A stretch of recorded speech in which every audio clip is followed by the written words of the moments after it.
The guardian of the road. My uncle touched the old man's arm to help him stand. His fingers wrapped around the stranger's forearm, and in that instant, everything my uncle believed about the world shattered into pieces. The arm was cold. Not the cold of someone standing outside on a chilly night.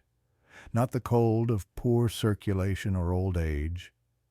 This was the cold of meat left in a morgue.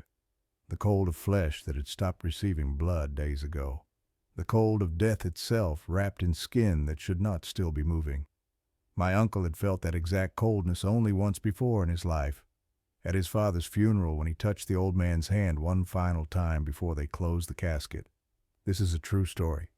It happened to my two uncles, long-haul truck drivers, who spent their entire lives crisscrossing the highways of Mexico. It happened to both of them in exactly the same way, 5 years apart, on two completely different roads separated by hundreds of kilometers. Both of them encountered the same old man. Both of them heard him speak the same 7 words.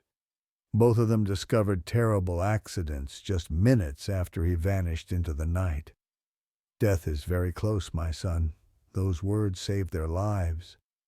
But they also marked them forever. Because years later at a family funeral, my uncles finally broke the code of silence that had kept their experiences buried. They compared their stories detail by detail. And when they finished, both of them were shaking. The old man they had encountered on those lonely highways was their father, Don Emiliano Estrada, my grandfather, a man who had been dead for 15 years. I'm going to tell you both of their stories tonight. I will tell you what my Uncle Miguel saw on the road to Durango in 2009.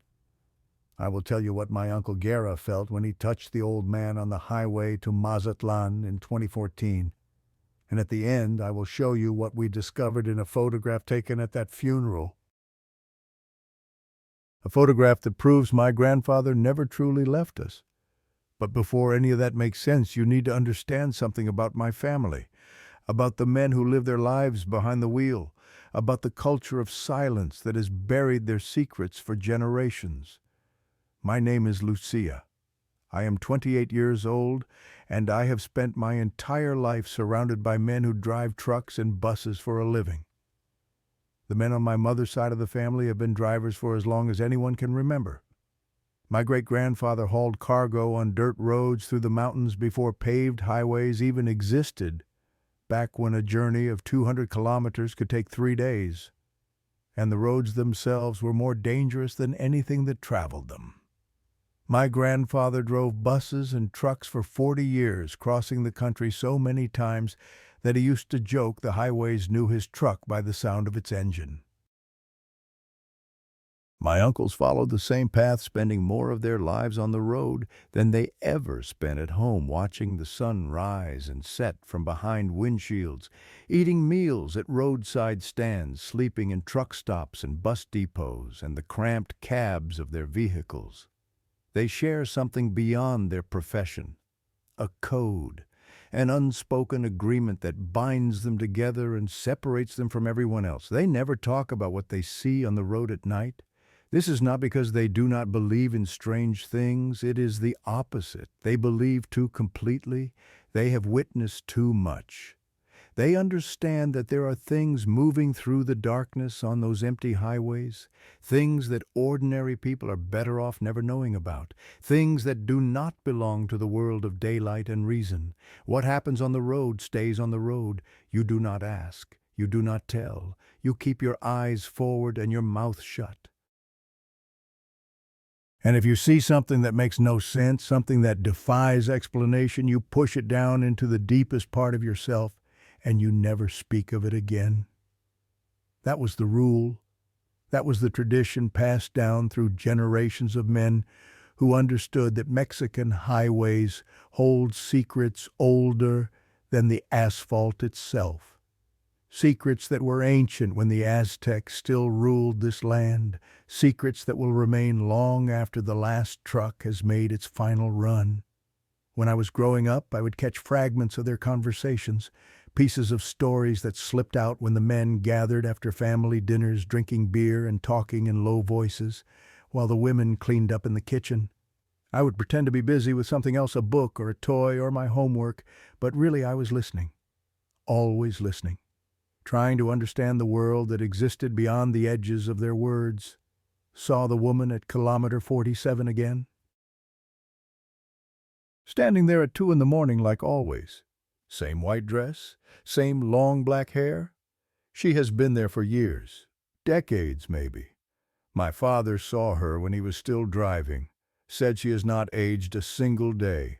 Lights followed my truck through the pass last week.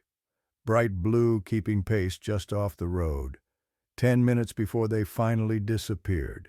Brujas, witches, just ignore them. Never flash your lights at them. Never try to communicate. They discuss these encounters like other people discuss traffic or weather. Casual, unafraid. As if meeting the inexplicable was simply another part of the job, no different from dealing with flat tires or corrupt police officers, demanding bribes at checkpoints. But sometimes a story would end and the whole table would fall silent. Heavy silence. The kind that presses down on your chest and makes it hard to breathe. In those moments, even as a child, I could feel that someone else was listening, someone I could not see. Someone standing just outside the circle of light, leaning in, paying attention to every word. I used to think I was imagining it, that it was just my overactive mind creating monsters in the shadows. Now I know better. Now I understand that the feeling was real, that something was always there watching over us even when we did not know it. My Uncle Miguel was the older of the two brothers, Don Miguel Estrada. Everyone called him Miguel, a nickname he had carried since childhood. He was 45 years old in 2009, with more than 20 years of experience driving long-haul buses across some of the most desolate stretches of highway in Mexico. His hands were rough and calloused from decades of gripping steering wheels. His eyes had permanent squint lines from staring into headlights and sun glare. His back was never quite right from all those hours sitting in driver's seats that were never designed for comfort. He was the most practical man I have ever known. Uncle Miguel believed only in things he could see and touch and measure. He had no patience for superstition, no tolerance for ghost stories, no interest in anything that could not be explained through logic and reason. When other drivers talked about strange encounters on the road, he would listen politely and then offer alternative explanations. Tiredness, stress, optical illusions, the way the human brain fills in gaps when it is presented with incomplete information. 99% of the strange things people see on night roads are just exhaustion, he used to tell me when I was young and hungry for stories of the supernatural. The brain gets tired after so many hours of darkness and monotony. It starts filling in gaps. It creates images to cope with the emptiness. Shadows turn into figures. Reflections become faces. A deer at the edge of the road becomes a woman in white. It is not supernatural. It is just biology. It is just the brain doing what brains do. He always had an explanation ready. A figure standing by the road that vanishes when you get close. Optical illusion created by headlight angles and fog. Strange lights in the sky, reflections from distant vehicles or aircraft or atmospheric phenomena. Dark shapes crossing the highway. Animals, always animals. Coyotes, stray dogs. The occasional lost cow from some ranch beyond the hills. Uncle Miguel did not believe in ghosts. He did not believe in spirits or omens or warnings from beyond the grave. He trusted only what could be proven, documented, replicated under controlled conditions. He was the kind of man who could walk through a graveyard at midnight without feeling a single chill. The kind of man who would laugh at horror movies and point out all the logical inconsistencies. That was his weakness, though he never would have recognized it as such. He was so certain of his ability to rationalize everything that he never prepared himself for the things that exist outside rationality. His skepticism was a fortress, but it was also a prison. It left him completely unprepared for what he would encounter on that foggy night on the road to Durango. When the old man appeared in his headlights, Miguel had no framework for understanding what he was seeing. His rational mind scrambled for explanations and found none that fit. For the first time in his life, my uncle had no explanation, and that terrified him more than any ghost could. When a man like Miguel tells you that he cannot explain something, that is when you know true fear. My Uncle Guerra was different in almost every way. Gerardo Estrada was 5 years younger than his brother, with a softer face and gentler eyes. Where Miguel was all hard edges and practical certainty, Guerra had a dreaminess to him, a willingness to consider possibilities that could not be proven. He had grown up hearing the same stories from the same drivers, but where Miguel heard superstition and tired minds, Guerra heard warnings and truths that had been passed down through generations for a reason. Brother Miguel says everything strange is just tired eyes playing tricks, Guerra told me once, years before he shared his own experience. But can tired eyes leave bruises on your arm? Can an illusion make you feel cold for 2 weeks straight? Can a hallucination follow you into your dreams every single night until you are afraid to close your eyes? He asked these questions rhetorically, but there was real curiosity behind them, real desire to understand. Guerra believed that some things simply could not be explained by science and logic. More than that, he was curious about them. Where other drivers looked away when they glimpsed something wrong in their mirrors, Guerra looked closer. He wanted to understand what was really out there in the darkness between towns, in the dead hours between midnight and sunrise, when the world grows thin and the boundaries between what is and what should not be begin to blur. He collected stories the way other people collect stamps or coins. He would seek out the oldest drivers, the ones who had been on the roads for 50 years or more, and he would buy them drinks and listen to their tales. He kept a journal of encounters, not his own, but the ones others shared with him. A catalog of impossibilities, a map of the supernatural geography of Mexican highways. That curiosity was his weakness, because when he encountered the old man on the highway to Mazatlan in 2014, Guerra did something his brother had been too cautious to do 5 years earlier. He got out of the truck. He walked toward the old man, and when the stranger stumbled and fell, Guerra reached out and caught him. He touched the thing that walked between worlds. What he felt in that moment left a mark on his arm that took 2 weeks to fade. A mark in the shape of fingerprints, 5 points of impossible cold that lingered long after the bruises themselves had healed. But the mark on his mind has never healed. Even now, years later, when he tells the story, his hand moves unconsciously to his forearm, touching the place where he touched death. Before I tell you what my uncles experienced, you need to know about the man who taught them everything, the man who showed them how to live on the road, the man who died on the highway over a decade before these encounters and somehow never stopped walking it. My grandfather, Don Emiliano Estrada.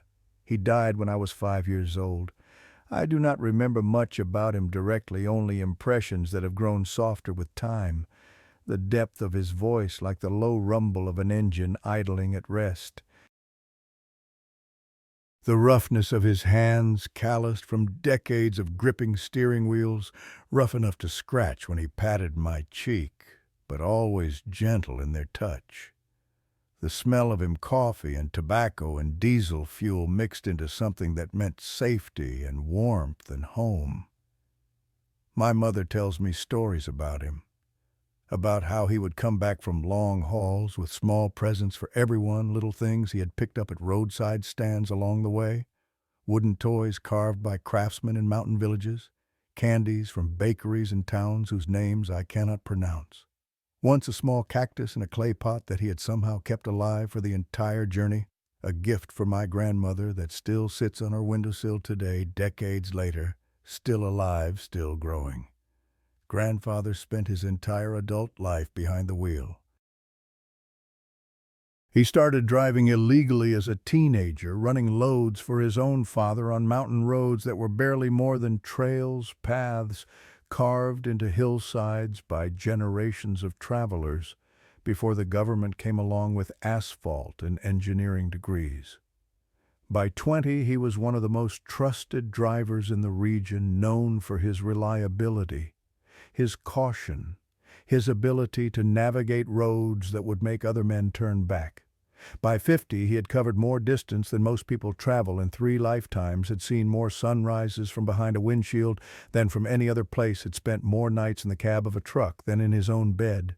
He died exactly the way he had lived, on the road, behind the wheel, still moving forward. My mother said it was his heart, a massive attack, sudden and final, the kind that gives no warning and allows no appeal. He was hauling cargo toward the northern border when it happened somewhere on a stretch of highway that he had driven 1,000 times before. One moment he was driving, hands steady on the wheel, eyes fixed on the road ahead. The next moment he was gone. The truck drifted off the highway and came to rest against a guardrail, the engine still running, the cargo still secure. When police found him hours later, his hands were still wrapped around the steering wheel, his eyes still open as if he was still watching the road even in death.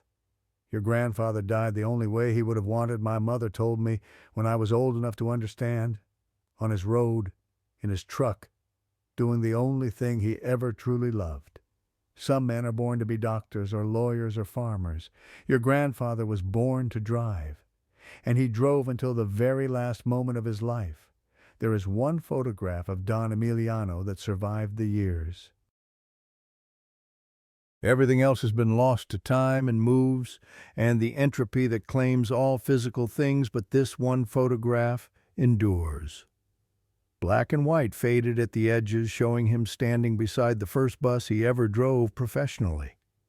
He is young in the picture, maybe 30, but already his face shows the lines that would deepen over decades of sun and wind and hard roads. He is wearing a white dress shirt, slightly wrinkled from a long day of work, khaki pants practical and worn, a fedora hat pushed back on his head at a jaunty angle that suggests he was in a good mood when the picture was taken. His face is serious in the photograph, the way men were serious in pictures back then, but there is something in his expression that contradicts the severity, something gentle around the eyes, something watchful in the set of his mouth.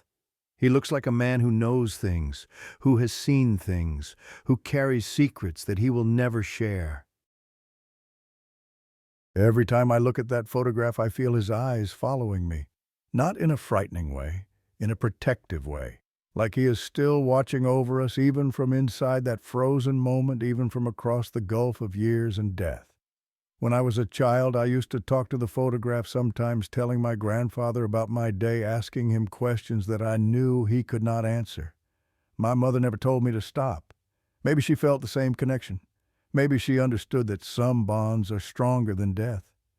I never understood why I felt that way until my uncles described the old man they encountered on the highway. Until they described the white shirt and the khaki pants and the fedora hat, until they described the face weathered and worn with something gentle and watchful in the expression.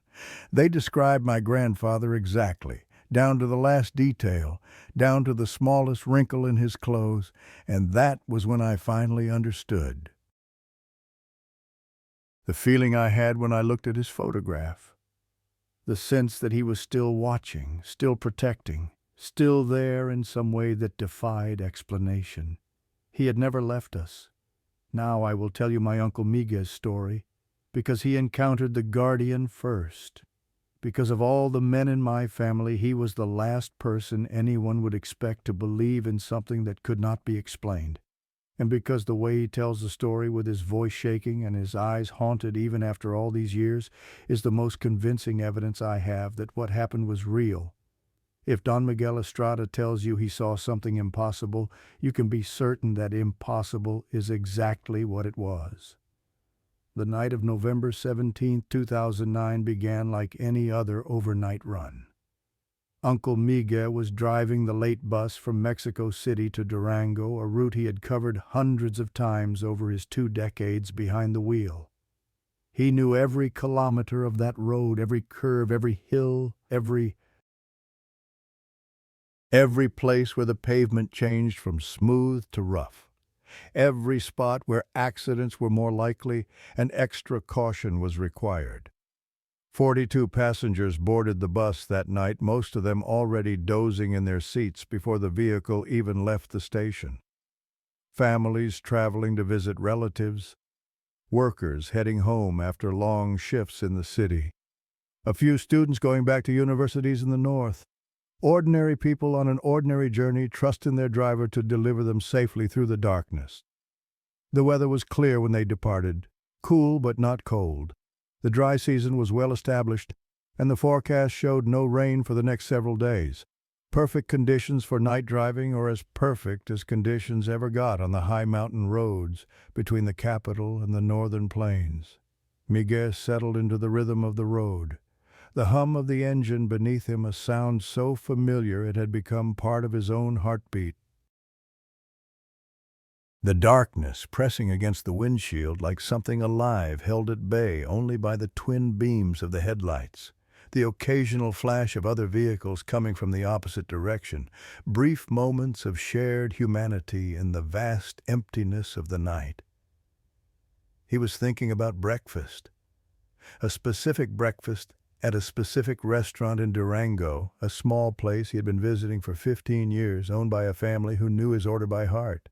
Eggs fried in butter until the edges were crispy, beans mashed with lard and garlic, fresh tortillas still warm from the comal, coffee strong enough to strip paint from metal served in a ceramic mug that had probably been used 10,000 times before. Simple pleasures, the rewards of a job completed, the small comforts that made the long nights bearable. He was thinking about how the first bite of those eggs would taste, how the coffee would chase away the last remnants of road fatigue. How good it would feel to stretch his legs after so many hours in the driver's seat. He was not thinking about death. He was not thinking about ghosts or warnings or the things that walk between worlds. He was just a man doing his job, looking forward to his breakfast, watching the kilometers count down toward his destination. The dashboard clock read 3:42 when the first strange thing happened. The headlights flickered, just a brief fluctuation. There and gone. A moment of dimness followed immediately by the return of full brightness. Miguel barely noticed it at first, the way you barely notice a single dropped stitch in a long piece of knitting. It was only later, looking back, that he would recognize it as the first sign. He made a mental note to have the electrical system checked at the next maintenance stop. Old buses had old wiring, and old wiring developed quirks over time. It was nothing to worry about. Just another item on the endless list of things that needed attention. 5 minutes later, the lights flickered again, longer this time. Almost a full second of darkness, during which Miguel felt his heart skip and his hands tighten on the wheel before the beams steadied and the road appeared again. He frowned, tapped the dashboard with his palm, that universal gesture of mechanical faith that somehow convinced machines to behave. The lights held steady. He relaxed slightly. Then the radio began to make sounds that were not quite static. It had been playing softly, tuned to a late-night talk show where voices murmured about politics and sports and celebrity gossip, background noise to keep him company through the long hours. He listened without really listening, the words washing over him like water, just enough stimulation to keep his mind from wandering into dangerous territory. But now the signal was breaking up, crackles and pops interrupting the words. Bursts of white noise that sounded almost like speech, almost like someone trying to communicate through a bad connection. And beneath the interference, something else. Voices, whispering, speaking in tones that were almost too low to hear, right at the edge of perception, where sound becomes more feeling than hearing. Words that might have been Spanish, or might have been something older, something that predated Spanish, something that had been spoken on this land before the conquistadors ever arrived. Miguel reached for the dial, trying to find a clearer station. His fingers turned the knob, slowly scanning through the frequencies. Every station was the same. Static and whispers, and that strange sense of pressure of something trying to break through from somewhere else, as if the radio was picking up transmissions from a place that should not exist. Mountain interference, he told himself firmly. Atmospheric conditions. These things happen in the high passes where the air is thin and the terrain plays tricks with radio waves. There is nothing unusual about this. There is a rational explanation for everything. He switched off the radio with a decisive click. The whispers stopped. But the silence that replaced them felt wrong, not the comfortable silence of a quiet night. This was heavy silence, expectant silence, the kind of silence that comes before something happens when the world holds its breath and waits. Miguel found himself gripping the steering wheel tighter than necessary. His eyes scanned the road ahead with unusual intensity, searching for something he could not name. The darkness beyond the headlights seemed thicker than before, more solid, as if it had substance and weight and intention. Something is wrong, a voice whispered in the back of his mind. Not his usual internal monologue, which was practical and calm and focused on the next task. This was something else, something deeper. Something that spoke in the language of instinct rather than reason. Something is coming. He pushed the thought away. He was a practical man. He did not believe in premonitions or omens or any of the superstitious nonsense that other drivers talked about late at night when the road seemed endless and the darkness pressed too close. There was nothing wrong, just a glitchy radio and some tired wiring. Nothing more than the ordinary mechanical failures that were part of life on the road. But he did not turn the radio back on, and his hands did not loosen their grip on the wheel. The clock read 4:07 when his headlights found the old man. He was standing in the center of the lane, motionless, a figure planted in the middle of the highway like a signpost, like a marker indicating that something important lay ahead or behind. Miguel's foot moved toward the brake pedal. Something stopped him from slamming it down, some instinct or whisper or unheard command. Instead, he eased off of the accelerator. Let the bus coast bleeding speed gradually rather than suddenly. Watched the figure grow larger as the distance between them shrank. The old man did not move, did not react to the massive vehicle bearing down on him, did not flinch or step aside or show any sign that he was aware of the 2 tons of metal and glass approaching, just stood there patient and still as if he had been waiting in that exact spot for a very long time and was prepared to wait longer still. Miguel brought the bus to a complete stop about 10 meters from the figure. The headlights washed over the old man, illuminating every detail with harsh clarity, casting sharp shadows on the asphalt behind him. For a long moment, Miguel simply stared. His mind was working, trying to process what he was seeing, trying to fit it into some framework that made sense.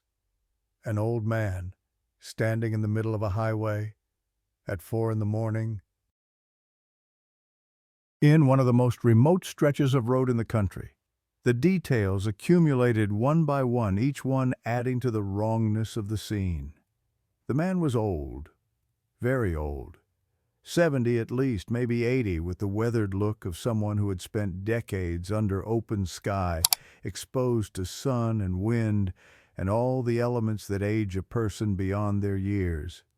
Thin to the point of frailty, his shoulders curved forward under an invisible weight, his frame suggesting that there was not much left of him, that time had worn him down to bones and sinew, and not much else. He was wearing a white dress shirt, old and soft-looking, the kind of shirt that has been washed so many times it has lost all crispness and become almost like a second skin. Khaki pants, wrinkled but clean, practical clothes for practical work. A fedora hat that shadowed his face, tilted at an angle that suggested it had been worn this way for so many years that any other position would feel wrong. And he was completely dry. This was the detail that made Miguel's hands tighten on the wheel until his knuckles went white. The fog that night was thick, rolling down from the mountains in waves, coating everything with moisture. The windshield wipers had been running continuously for the past hour, clearing the droplets that accumulated on the glass every few seconds. Miguel's own jacket, hanging on a hook beside his seat, was damp from the brief moment he had stepped outside at the last fuel stop to stretch his legs. But the old man showed no sign of the fog, not a single dark spot on that white shirt, not a hint of dampness on the brim of his hat, not a trace of moisture on any part of him. He stood in the middle of a fog-soaked highway looking like he had just stepped out of a climate-controlled room, like the water in the air was avoiding him somehow, like he existed in a bubble where the normal rules of weather did not apply. Miguel's rational mind scrambled for explanations. Maybe the man had just emerged from a vehicle, though there was no vehicle in sight. Maybe he was wearing some kind of water-resistant fabric, though the clothes looked like ordinary cotton. Maybe the fog was not as heavy in this particular spot, though Miguel could see the mist swirling all around them. None of those explanations felt true. None of them fit the evidence of his eyes.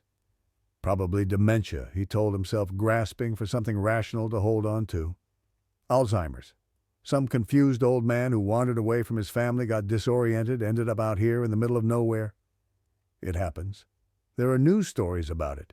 Elderly people walking for miles in a fugue state, showing up in places where they have no business being. There are rational explanations for everything. He opened the bus door. Cold air rushed in, carrying the smell of fog and asphalt and something else, something faint and strange that he could not identify. "Sir," he called out into the night. "Are you all right? Do you need help?"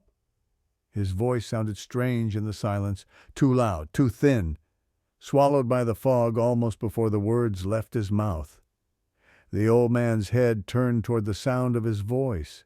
Slowly, much too slowly, like machinery that had not been used in years, gears grinding reluctantly back into motion joints that had grown stiff with disuse, forcing themselves to move.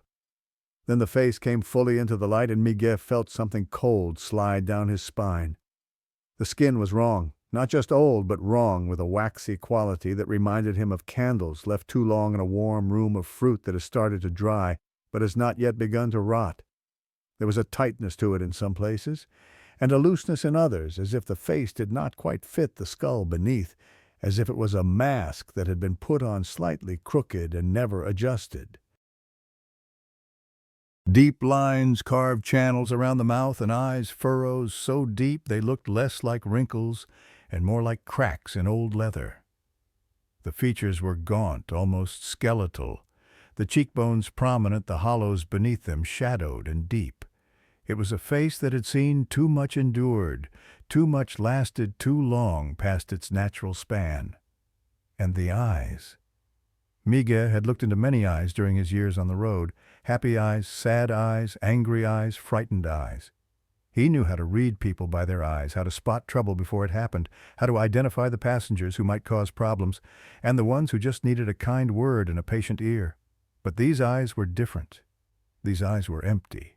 Not blank the way a sleeping person's eyes are blank, not vacant the way the eyes of someone lost in thought go vacant.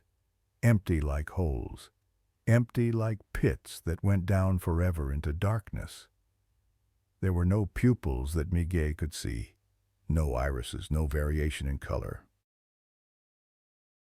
Just uniform blackness that seemed to absorb the light of the headlights rather than reflect it. Looking into those eyes, Miguel had the sudden, terrible certainty that the old man was not looking at him at all. He was looking through him, past him, at something standing behind Miguel's shoulder that Miguel himself could not see. Something that was there in the fog, watching, waiting, its presence marked only by the old man's attention. The feeling of being watched intensified. Miguel could feel eyes on him that did not belong to the figure in the road, could feel attention focused on him from somewhere in the darkness, vast and patient and terribly interested in what was about to happen. "Who is there?" the old man said. His voice was rough and dry, like pages of an ancient book being turned for the first time in decades, like dust being disturbed in a room that had been sealed for years. "Who is calling me? I am the bus driver," Miguel managed to say. His own voice sounded strange to him, pitched too high, trembling slightly despite his efforts to control it. "I'm heading to Durango. Do you need a ride somewhere? I can take you to the next town." The old man did not respond immediately. He seemed to be processing the words one at a time, turning them over in some internal space, examining them for hidden meanings and implications. Time stretched out the seconds, feeling like minutes, the fog swirling silently around them. Then he shook his head, a slow movement like everything else about him, deliberate and mechanical. "No, I am not going anywhere, I just walk." "But you cannot stay here," Miguel pressed. His rational mind was still trying to help, still trying to find a normal explanation and a normal solution. "It is dangerous. There's nothing around for kilometers. No houses, no towns, no shelter of any kind. Let me help you." The old man tilted his head, considering. And then those empty eyes focused on Miguel's face for the first time, really focused, as if seeing him clearly for the first time, as if something had clicked into place behind that ancient gaze. Something shifted in those dark depths, a flicker of something that might have been recognition, or might have been something else entirely, something that made Miguel want to look away but could not. "You," the old man said. His voice had changed, softer now, almost tender, almost warm. "You look familiar. Have we met before?" Miguel shook his head. "No, sir, I do not think so." The old man continued staring, those impossible eyes boring into him, threw him into places that Miguel did not know he had. The silence stretched between them. The fog swirled. Somewhere in the distance a night-bird called its voice, thin and mournful. Then the old man spoke the words that would echo in my uncle's mind for the rest of his life. "Go carefully, son. Death is very close." The words hung in the air between them like smoke, like fog, like something with weight and substance. Miguel wanted to ask what they meant, wanted to demand an explanation, wanted to do something to break the spell that seemed to have fallen over this stretch of road, but his throat had closed up. When he tried to speak, nothing came out. The old man turned away, began walking, moving in the opposite direction from the bus, heading back the way Miguel had come, into the fog and the darkness and the empty kilometers of highway. His footsteps made no sound on the wet pavement, no splash of moisture, no scrape of shoe on asphalt. He moved in perfect silence, as if he was not quite touching the ground, as if he was drifting rather than walking. Miguel watched him go, watched the white shirt grow smaller and fainter, swallowed gradually by the swirling fog. Watched the figure become a silhouette, then a smudge, then a suggestion of movement, then nothing at all. He wanted to follow. Every normal human instinct screamed that he should not leave an elderly person alone on a dangerous highway in the middle of the night. There was no shelter for miles, no help available. The man could wander into traffic, could collapse from exhaustion, could die of exposure before morning. But a stronger instinct held him in place, a voice in the deepest part of his mind whispering words he could not quite hear, urging him to stay in the bus, to close the door, to drive away and not look back. He listened to that voice. He closed the door, put his foot on the accelerator, pulled away slowly, watching the road ahead, forcing himself not to look in the rearview mirror. But his eyes kept drifting to the glass anyway. The road behind him was empty. Fog swirled in the wake of the bus, creating shapes that almost looked human before dissolving back into formlessness. Shadows that could have been figures, movements that could have been walking. The old man was gone, completely. The highway stretched straight for kilometers in both directions. Even walking slowly, the figure should have been visible for several more minutes, a pale shape against the darker fog. But there was nothing, as if he had never existed at all, as if the encounter had been a dream, a hallucination, a moment of madness, conjured by exhaustion and the strange atmosphere of a foggy night. The headlights flickered one more time, a longer flicker than before, almost long enough to cause concern. The radio crackled briefly, that same sound of whispering voices, though it was still switched off. Then everything went quiet, too quiet. The silence pressed against Miguel's ears like something solid, like something with weight and intent. Death is very close. What did that mean? A warning, a threat, a prophecy? The words made no sense, and yet they felt important, felt true in a way that Miguel's rational mind could not accept, but his instincts could not deny. He tried to focus on the road, tried to push the encounter out of his mind, tried to convince himself that it had been nothing, just a confused old man wandering in the night, just a strange coincidence that would have a perfectly reasonable explanation if he thought about it long enough. 11 minutes later, he understood what the warning meant. The horse appeared without warning. One moment the road was empty, the headlights illuminating nothing but fog and asphalt. The next moment there was an animal directly in his lane, a horse standing motionless, frozen in the beams like a statue. Miguel slammed the brakes. The bus shuddered and groaned as it decelerated, tires biting into the wet pavement, the weight of the vehicle fighting against the sudden stop. Startled cries came from the passengers behind him, jolted awake by the violent deceleration, confused voices asking what had happened. The vehicle came to rest about 5 meters from the animal. The horse did not move, did not react to the massive bus that had nearly struck it, did not flinch or shy or show any sign that it recognized the danger, just stood there trembling violently, its sides heaving with rapid breath, its eyes wide and rolling, and it was covered in blood. Dark streaks ran down its flanks, glistening wetly in the headlights. Cuts and scrapes marked its legs and chest wounds that looked fresh, still oozing. Its hide was matted with blood and sweat and something darker, something that looked like oil but probably was not. The terror radiating from the animal was almost physical. Miguel could feel it through the windshield, could see it in every trembling muscle and rolling eye. This was not an animal that had been spooked by something ordinary. This was an animal that had witnessed something so terrible that its mind had broken under the strain. Miguel set the parking brake with hands that were not quite steady, stepped out of the bus into the cold, wet night. The air hit him immediately, heavy with moisture and something else.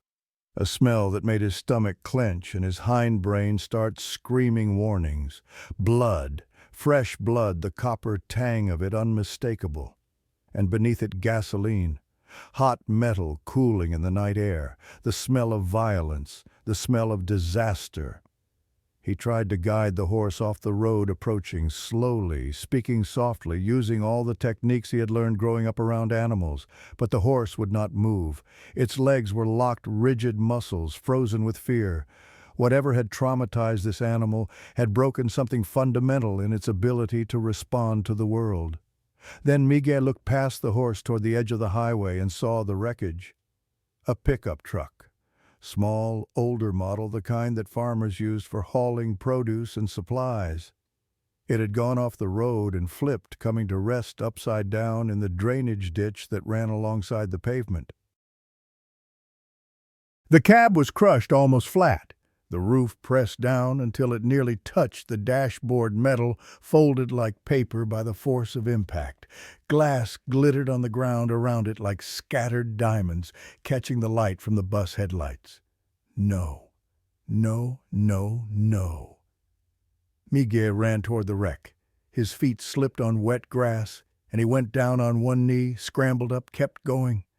The smell grew stronger as he approached. Blood and gasoline and something else, something burnt, something that spoke of energy released too quickly and violently. The truck's engine was still making sounds, ticking and hissing as hot metal met cold air. The wheels were still slowly spinning, or maybe that was his imagination. Maybe time had simply stopped making sense. He reached the driver's side door, or what was left of it. The frame had been compressed by the impact, twisted and bent until the door was no longer recognizable as a door, just a crumpled sheet of metal. He looked inside. My uncle does not describe what he saw. When he tells this story, he always pauses at this point, goes quiet. His eyes drift away to some middle distance where the memories live. Then he simply says that no one had survived using those exact words, clinical and distant, a wall built out of language to hold back something unbearable. But I have seen his face when he reaches this part of the story, the way his eyes go haunted and hollow, the way his hands start to tremble slightly, the way he suddenly looks old, older than his years, as if telling the story cost him something vital each time. Whatever he witnessed in that crushed cab left marks that 15 years have not been able to erase. Marks that wake him sometimes in the night, marks that make him flinch when he sees certain things on the road shapes that remind him too much of what he found in that ditch. He stood there for a long time, minutes, maybe longer. The world had narrowed to the wreckage in front of him, to the smell filling his nose, to the sound of the horse still frozen on the highway behind him, its panicked breath loud in the silence. Death is very close. The old man's words echoed through his skull like a bell that would not stop ringing. They were not mysterious anymore. They were simply true. Death was here, in this ditch, in this crushed truck, in the bodies that would never move again. The old man had known, had somehow seen what was coming down the road before it arrived, had appeared from nowhere in the middle of an empty highway to deliver a message that made no sense until this moment. If Miga had not stopped to talk to the old man, if he had driven past without slowing, if he had been traveling at his normal speed without that strange delay, he would have reached this spot sooner, would have come around the curve just as the truck was losing control, would have encountered the accident as it was happening rather than after. Would the bus have been able to stop in time? Would he have hit the horse at full speed? Would he have swerved and flipped? Would 42 sleeping passengers have died because their driver was thinking about breakfast instead of watching the road? The old man had saved them, all of them, had delayed them by exactly the right amount of time, had given them those 11 minutes that meant the difference between life and death. But how? How could anyone know about an accident that had not happened yet? How could anyone appear in the middle of nowhere, dry in the fog, with eyes like empty wells? How could anyone vanish into thin air seconds after delivering their warning? Miguel had no answers.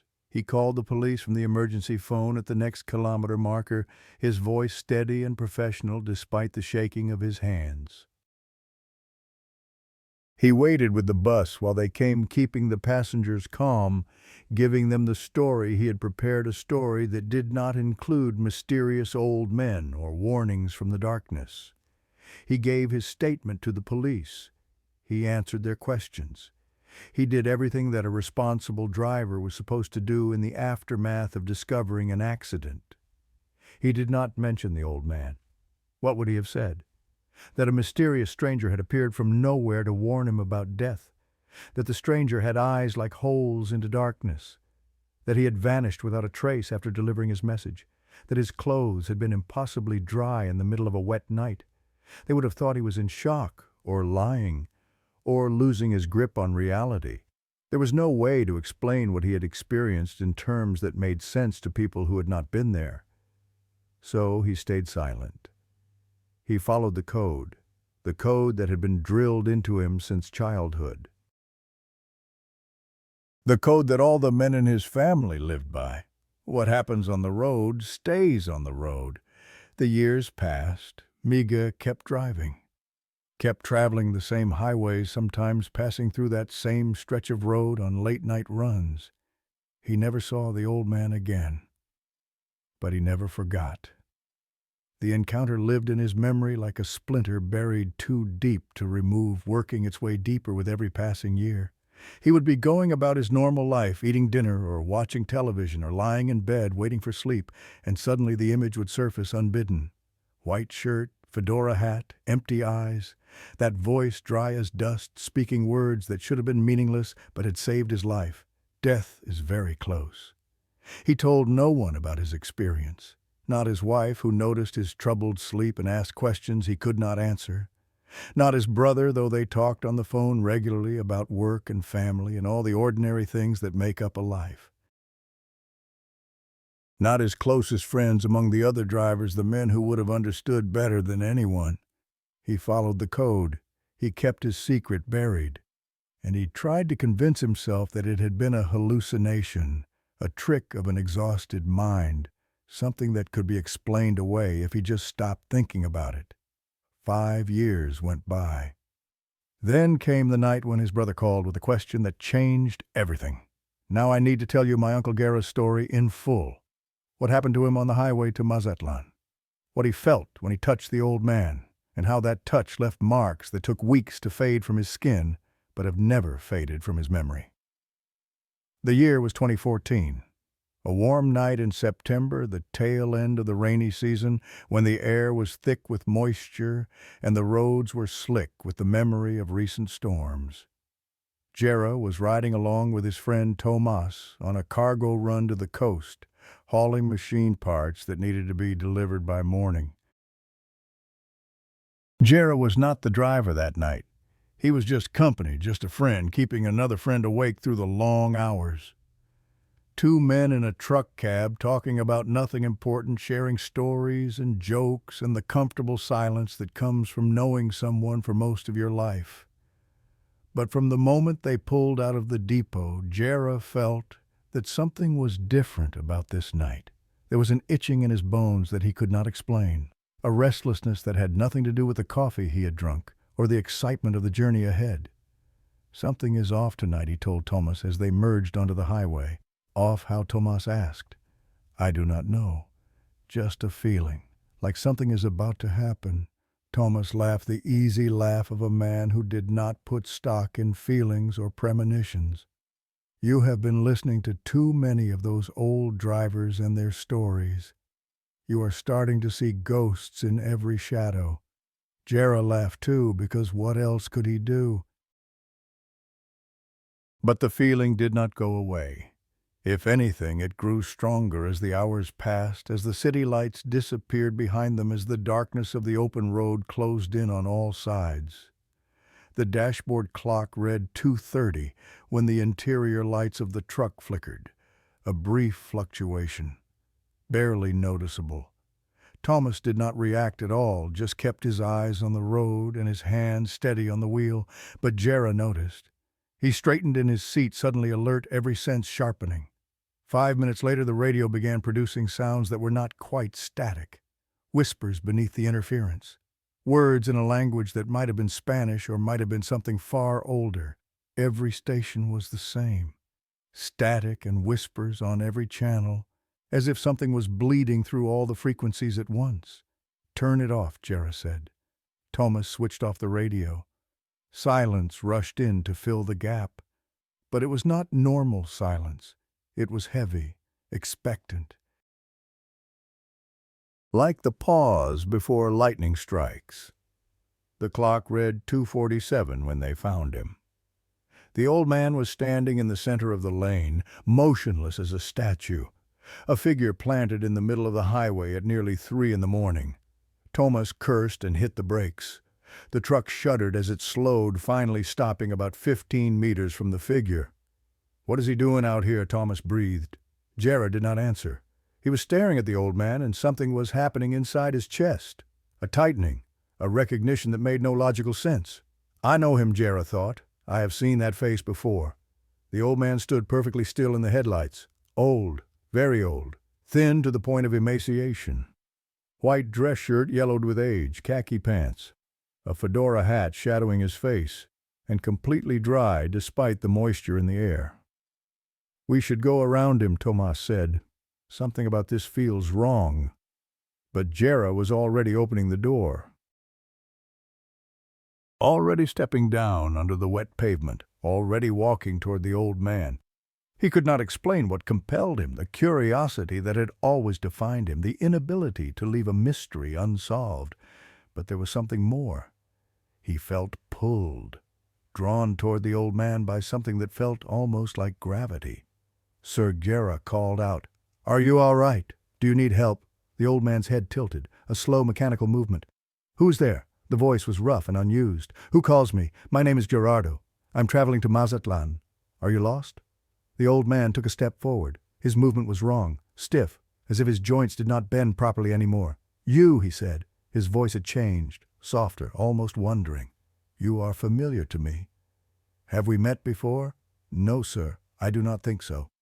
The old man was close now, close enough that Jera could see the details of his face.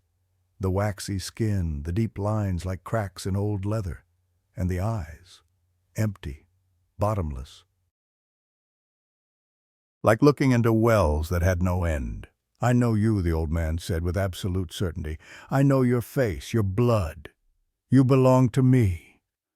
The words should have been threatening, but instead they made something twist in Jera's chest, something that felt almost like grief.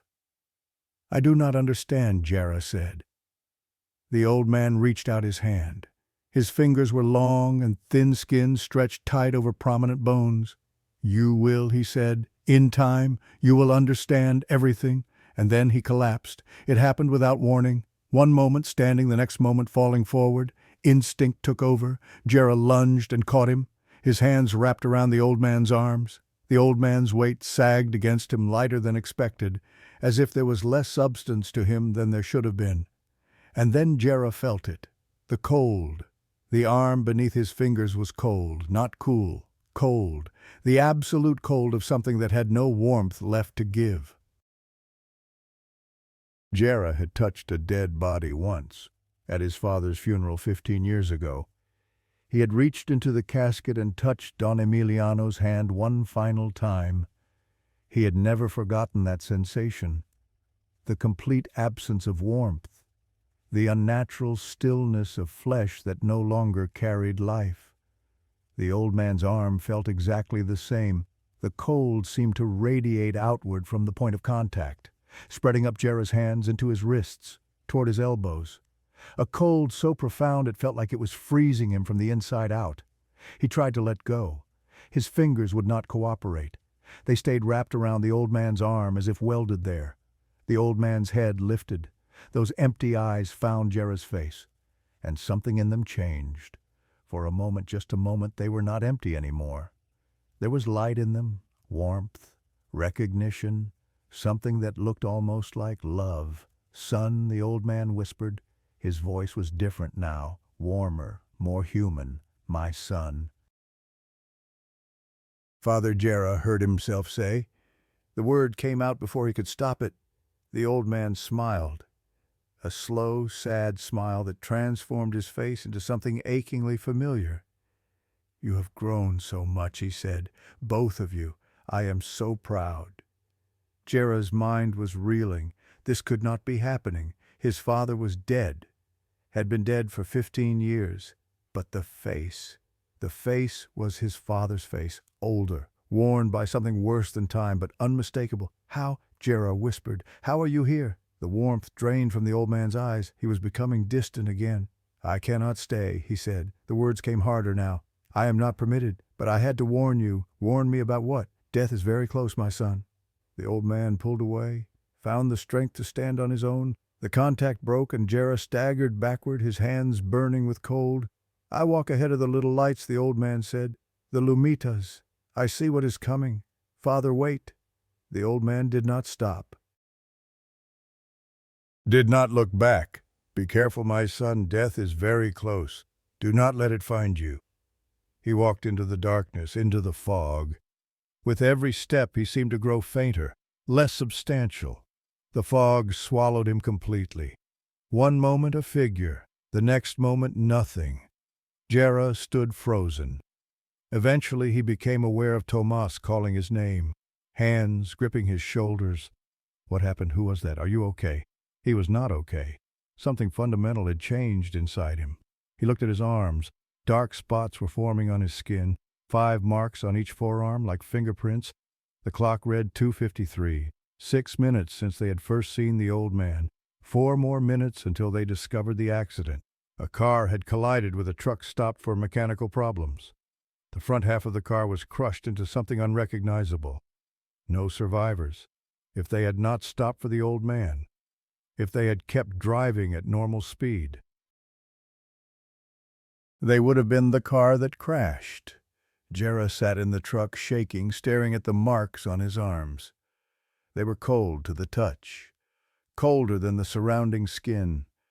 His father had left a mark on him, physical proof, evidence that would last for 2 weeks. The nightmares began that same night. his father standing at the end of an endless highway, something dark approaching from behind. "I cannot protect you forever," his father said. "One day you will face it alone." Every night for 2 weeks, the same dream. The marks faded slowly, but the cold remained. He stopped driving at night, kept his secret, followed the code. Then he called his brother. The funeral for cousin Rodrigo took place on a Saturday afternoon in October. Guerra found Miguel across the courtyard. Their eyes met.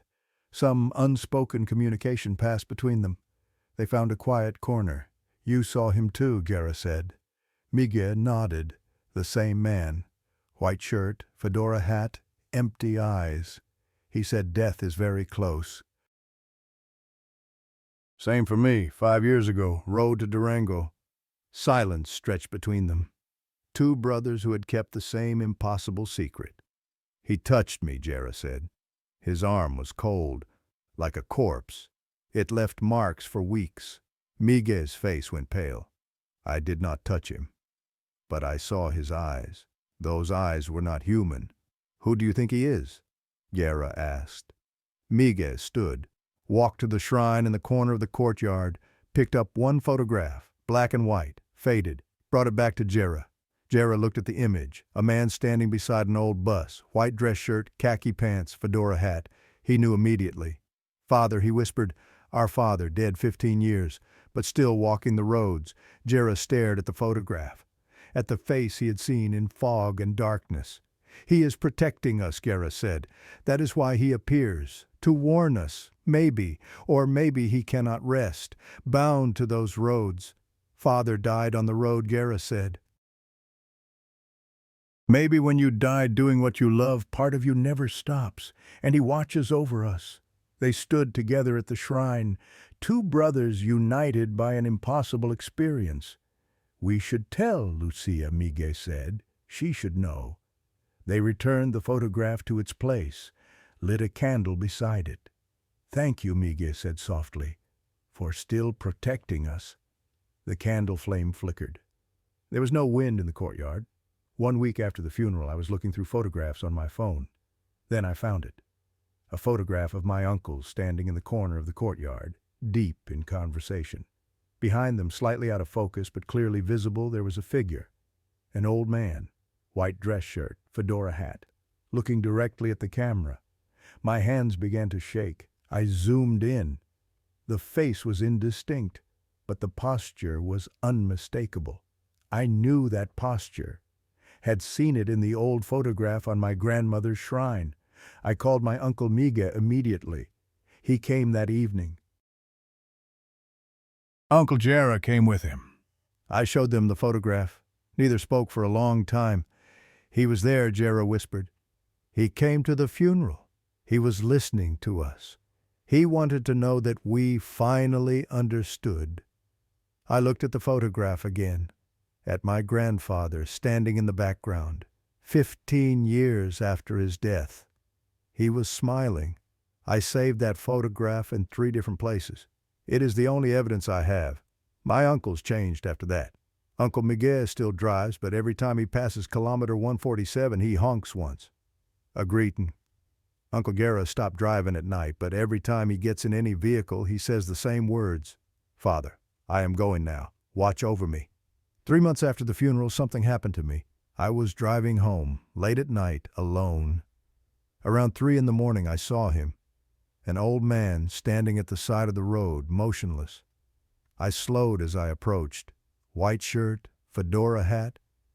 He turned to look at me as I passed. Even at highway speed, I saw his eyes, empty, dark. Then he was gone. I pulled over at the next rest stop, shaking. Then I saw the sign, "Caution, high accident area." Next 15 kilometers. The old man had been standing at the beginning of that stretch. He had made me slow down. I drove those 15 kilometers at half the speed limit, made it home safely. That night I dreamed of my grandfather. He was smiling. "You told the story well," he said. "Keep telling it, so they understand." I woke with tears on my face and a cold spot on my arm. 5 small points of pressure. My grandfather had touched me. That is why I'm telling you this story. Because my grandfather asked me to.